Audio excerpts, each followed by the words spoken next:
Durham's batsmen managed to earn a draw, but not without incident in their LV County Championship match with Somerset, a game which had lost both the second and third days to the weather.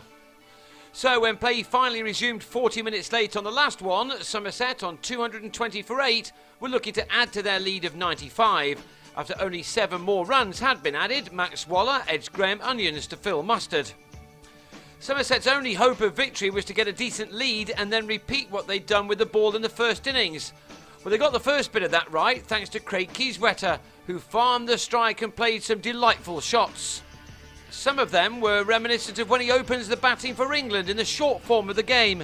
You may not find these in any coaching manuals, but Kieswetter has a tremendous eye and puts everything into his shots, as both Onions and Mitch Claydon found out, as they were deposited for very big sixes. The innings ended on 267 when George Dockrell was run out as he tried to keep Kieswetter on strike. Instead, he was left stranded just 4 runs short of his 100. So Somerset had just over 2 sessions to try to bowl out Durham with a lead of 142 under their belts.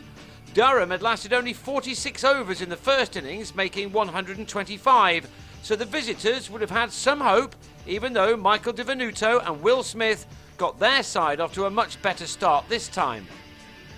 Somerset needed Vernon Philander to produce one of his now legendary performances, but he was perhaps not at his very best, and that allowed the 2 Durham openers to reduce their deficit by 61, made incidentally in only 12 overs.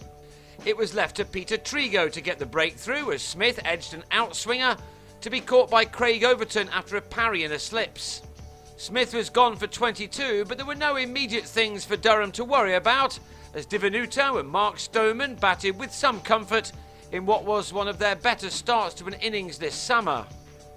The 2 left-handers had taken the total to 85 when Di Venuto drove Craig Macheda on the up and into the hands of Waller to go for 38. That was a big wicket for Somerset. It brought Paul Collingwood to the crease, a man well educated in batting out for draws, most famously in Cardiff back in 2009. He showed his usual grit and determination and some fine bottom-handed shots as he appeared to be taking his side easily into the realms of safety in partnership with Stoneman. The pair added 59 and 15 overs for the third wicket as the match looked to be heading towards a rather tame draw in the end. But not quite yet. On 36, Collingwood was leg before to Overton with Durham just 2 runs ahead. It still seemed that it would be a day of little drama as Gordon Mutchell now joined Stoneman. We were now into the final session of this match and everybody was expecting the handshakes at 5 o'clock. Then Somerset were given a glimmer as Durham suddenly collapsed. Stoneman had looked untroubled since being put down on 4, but on 35 he played over a delivery from Overton and was LBW. In the next over, Mutchell edged Macheda low down to Trigo. Mustard then went to the same combination for 2. And Callum Thorpe nicked Trigo to Alex Barrow to leave Durham precariously placed on 186 for 7 with a lead of only 44. There was still time enough for Somerset to chase a smallish target, but they now needed to finish things off in a hurry.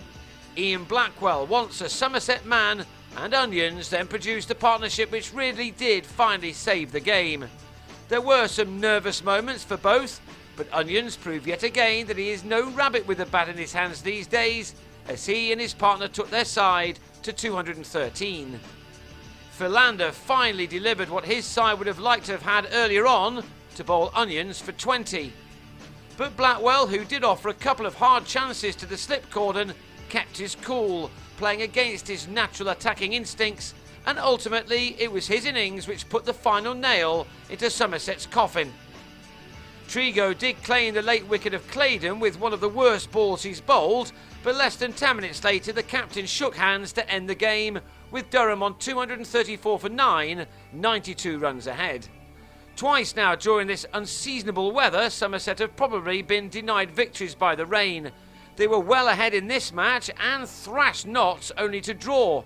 They took 8 points here to remain in 4th spot in the table, while the 6 claimed by Durham means they now join Lancashire at the foot of the First Division.